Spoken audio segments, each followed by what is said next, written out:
Europe 1.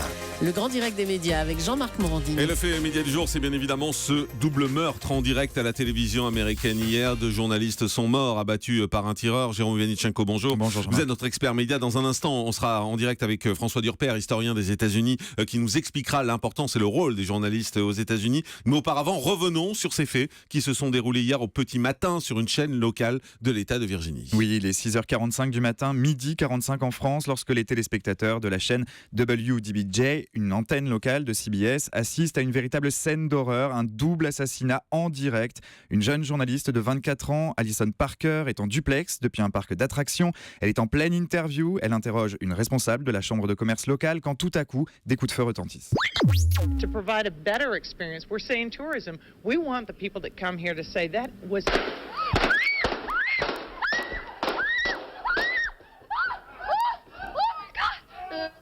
Okay, not sure what happened there. Alors la scène dure quelques secondes, on a tout juste le temps d'apercevoir le visage terrifié de la journaliste, puis la caméra tombe, l'image se fige. À cet instant, vous l'avez entendu, la régie interrompt le duplex et reprend immédiatement l'antenne. La présentatrice en studio semble stupéfaite. Quelques minutes plus tard, on apprend que 2 journalistes de la chaîne locale sont morts. Allison Parker, donc, qui réalisait hier sa toute dernière interview pour la matinale de la chaîne, et Adam Ward, son caméraman âgé de 27 ans et dont la compagne travaillait en régie au moment du drame. Alors ce matin, on peut en dire plus sur le tireur. Oui, il a été très rapidement identifié, et ce grâce à une image enregistrée par la caméra du cadreur assassiné. Quelques millièmes de secondes qui suffisent immédiatement aux autorités pour identifier Vester Flanagan. C'est un homme âgé de 41 ans, c'est surtout un ancien employé de cette chaîne locale de Virginie. Il était connu des téléspectateurs sous le nom de Brice Williams, et c'est d'ailleurs sous ce nom qu'il a publié plusieurs messages hier après son geste sur les réseaux sociaux. D'abord sur Facebook, une vidéo glaçante de ce double meurtre qu'il a lui-même filmé. On y voit le canon d'une arme de poing orienté vers la journaliste en pleine interview. Il est posté derrière le caméraman, il attend quelques secondes avant de faire feu sur elle. Avec beaucoup de sang-froid, il attend que le cadreur oriente sa caméra vers la journaliste. Il veut que la scène soit filmée en direct. Une vidéo absolument saisissante.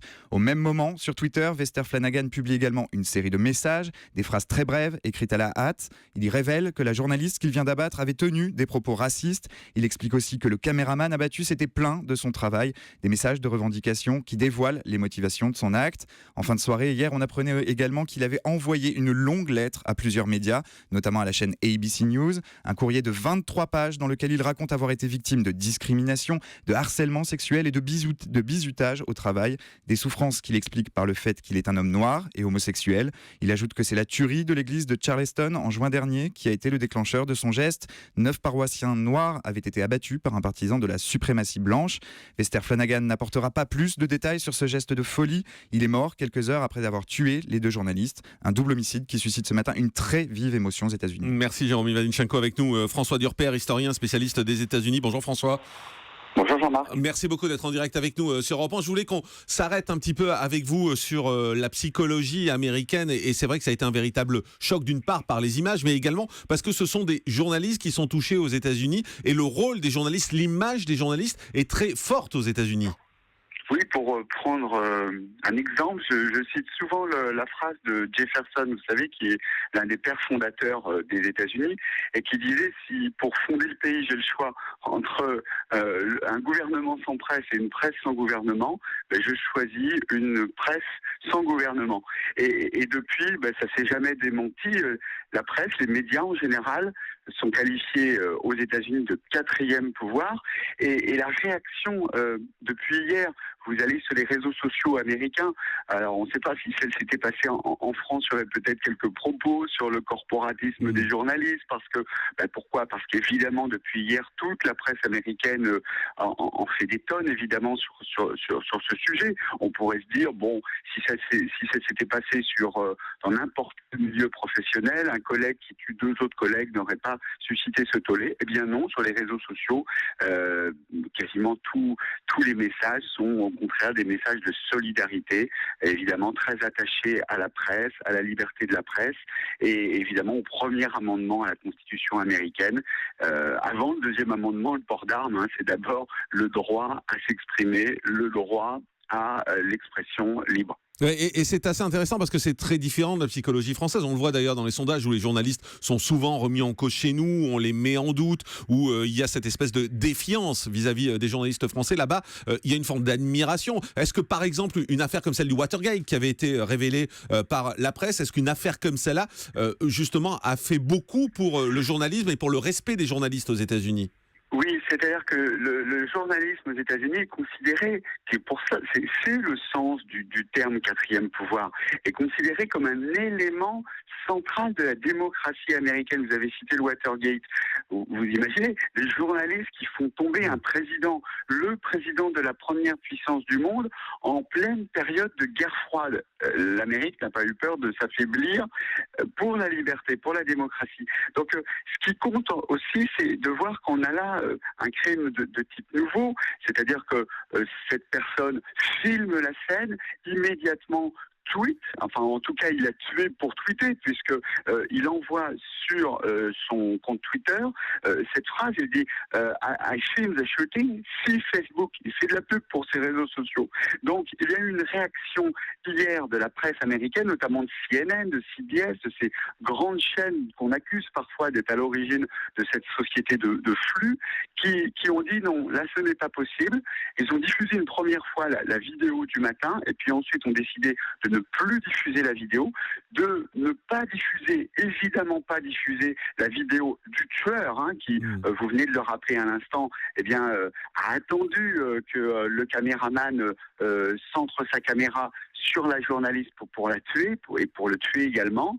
Cette vidéo, on la voit dans les rédactions américaines, on l'a vu dans les rédactions françaises. Toute la presse, personne ne l'a diffusée, personne n'a fait le choix de la diffuser. Au contraire, et c'est ça qui est très intéressant, on a eu des images, des photographies statiques à la télévision américaine pour rendre hommage aux deux journalistes. Et ce qui est assez fort finalement, et ce qui est assez nouveau et dramatique et inquiétant, j'ai envie de dire, c'est que ce meurtre a été commis de façon réfléchie avec les réseaux sociaux. C'est-à-dire qu'une fois qu'il a commis son meurtre, il avait sa GoPro avec laquelle il a filmé ce drame, et puis il a mis ça sur Twitter, vous l'avez dit, il a mis ça sur Facebook, et il a pris le soin également d'envoyer un texte de 23 pages à la chaîne ABC News, c'est-à-dire qu'il a même pas envoyé une chaîne locale, il a envoyé une chaîne nationale connaissant la portée. C'est une nouvelle utilisation, j'ai envie de dire, des médias que pour l'instant, hélas, on ne connaissait que via des groupes islamistes qui mettaient en ligne des meurtres. Là, pour une fois, ça se fait aux États-Unis. Et oui, Jean-Marc, hier, on avait même un expert psychiatre sur une chaîne américaine qui expliquait cela en disant il y a peut-être un nouveau type de serial killer des réseaux sociaux, et il comparait la vidéo à un trophée d'un serial killer. Il disait c'est un vidéo trophée, un serial killer il peut prendre une partie de sa victime. Là, il s'agit d'une vidéo.